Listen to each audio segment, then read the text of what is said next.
Good evening. Thanks very much for joining us on a Saturday night. Well, it's certainly been an absolute nightmare for motorists trying to get around in many parts of the Lower Mainland and the Fraser Valley today. In 2 cases, crashes were the reason for the gridlock. We will have more on that for you in just a moment.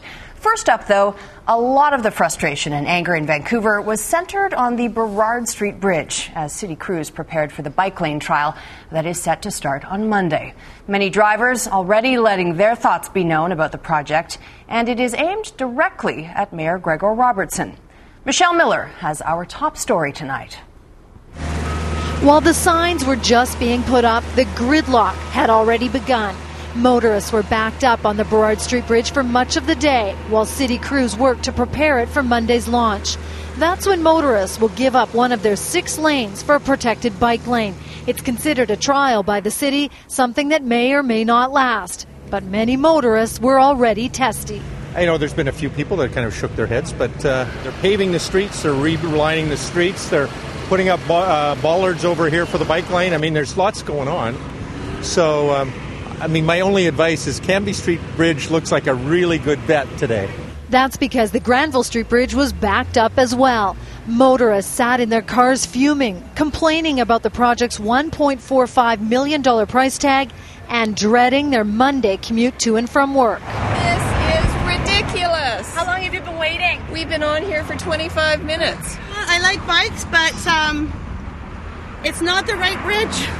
It's nuts. Well, today it's a little busy, but overall, do you feel that way? I think it's nuts.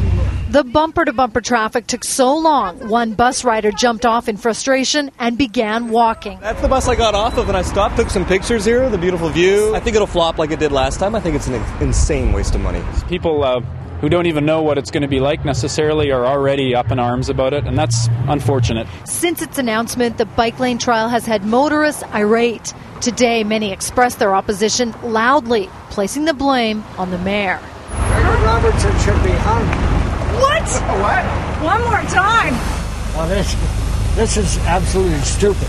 But not everyone was unhappy. Although there were a lot of thumbs down, there were also some thumbs up. Safer cycling for everybody.